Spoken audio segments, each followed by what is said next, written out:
Good morning, good afternoon, or good evening, my fine friends. Today we're continuing with episode 3 of season 2 of the Tom Petty Project podcast, and I am your host, Kevin Brown. Did you notice anything different about the pod this week? Oh, well, aren't you observant? That's right, I have a whole bunch of new stings, that's musical interludes, courtesy of my fantastically talented and very generous friend, Mr. Randy Woods. I'll put some links to his music in the episode notes so that you can go check out his stuff. He has a new song out with his group, the Randy Woods Band, called This Is Your Time, and it's a really fun little number. Give it a spin. Today, we're listening to the third track from You're Gonna Get It, the simply titled Hurt. As always, I've added a link to the song on the official Tom Petty YouTube channel in the episode notes, so go listen to the song, and we'll reconvene once you've done that to talk all about it. Hurt was written on a flight back to California from an unknown port of departure.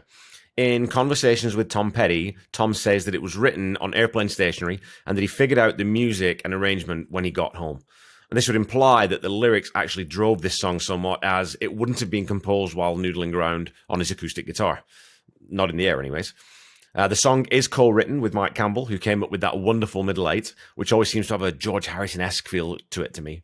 And Tom goes on to explain that after Mike and Tom had figured out how to get that bridge in place, they cut it with Denny Cordell, and Cordell had them tap out percussion on their guitars, which was recorded and looped to use as the click track for the rest of the band.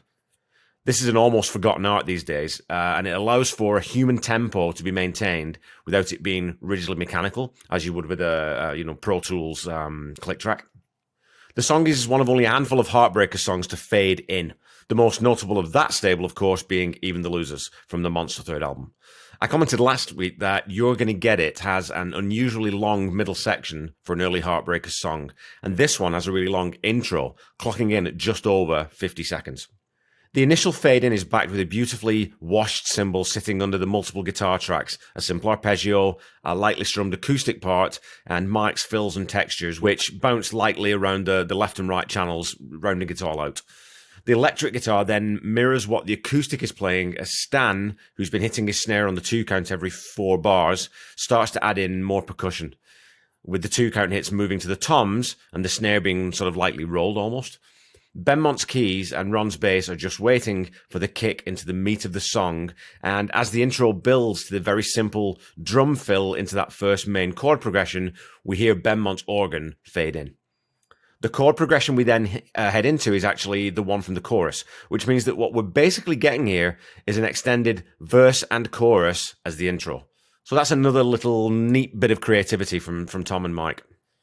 The first verse drops us back into the sultry, moody refrain in that suspended fourth, key of A pattern. And in addition to Mike's fills, we also get some organ fills from Benmont, which fill out the sound.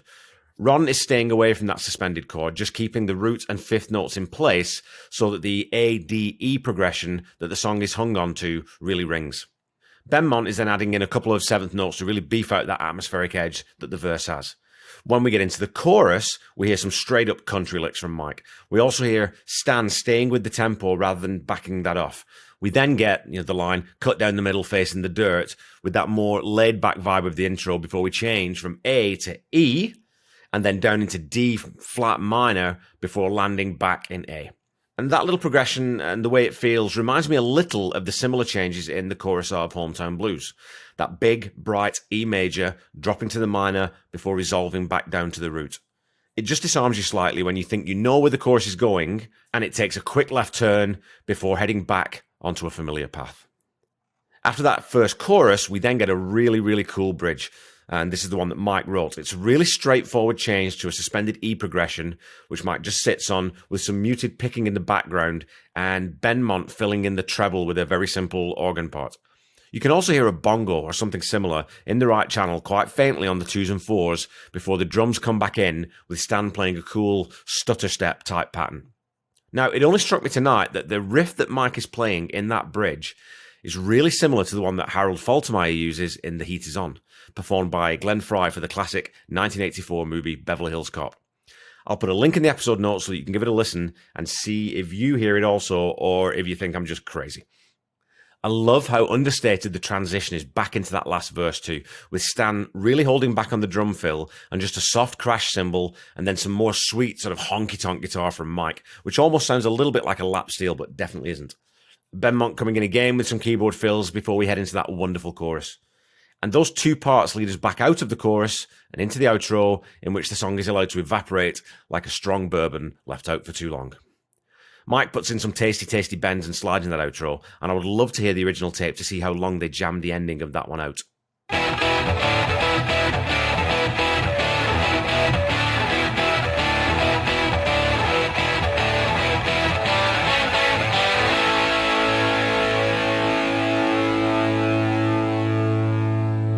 Alrighty, it's that time of the show where we talk some petty trivia. Last week, I asked you, what is the name of the first single that Tom ever recorded with Mudcrutch in 1975? Now, that should have been 1973, which I think might have tripped some of you up, and I apologize for that. The first single that Mudcrutch recorded and released is The Gloriously Southern Feeling Up in Mississippi. Released on the Pepper label with a B-side titled Causes Understood, it remains one of the rarest 7-inch vinyl recordings of any Tom Petty composition. And he's credited as Thomas Petty on that single. The last time I could find any sort of record of that single being sold, it changed hands for $964 US on February 3rd, 2020.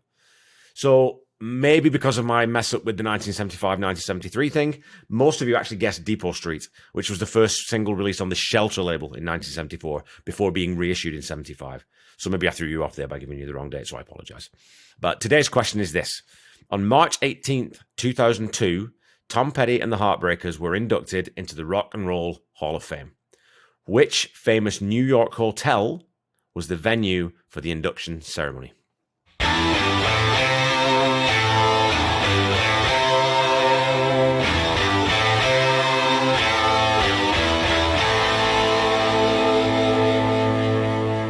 Okay, back to the song.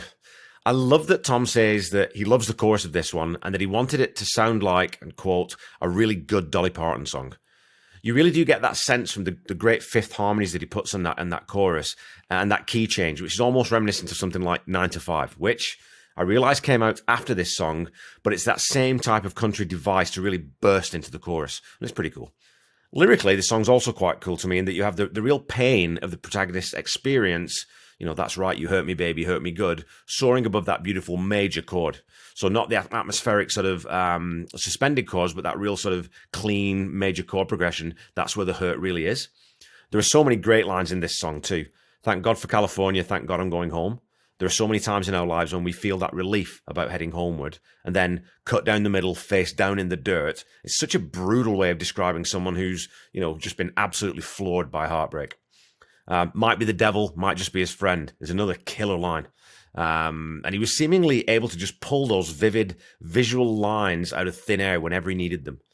Tom's vocal delivery on this one is almost the inverse of You're Gonna Get It, with him sitting in that sort of seductive lower register through the verses before bursting into his higher range and especially belting those harmonies in the choruses.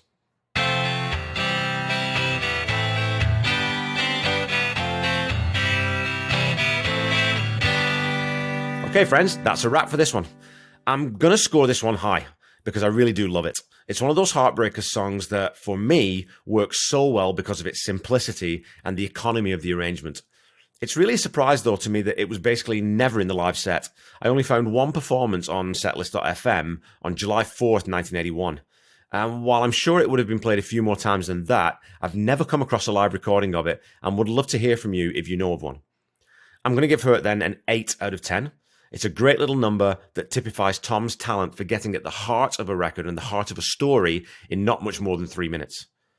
And before I let you go, I wanted to speak very quickly about someone really important in my life who passed away on December 4th, 2017, only 2 months after we lost Tom Petty.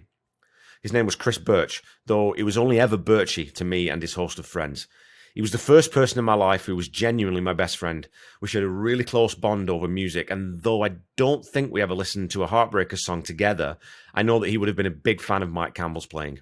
Birchie was a fantastic guitarist who unfortunately suffered from such shyness that most of his family didn't even realize that he played. Our time together was filled with hours of sitting in his parents' living room, listening to old records and none more so than 10cc, a fairly obscure British band who had some small pockets of success here and there, but were never really on the mainstream radio radar, as they were just a bit too quirky and irreverent.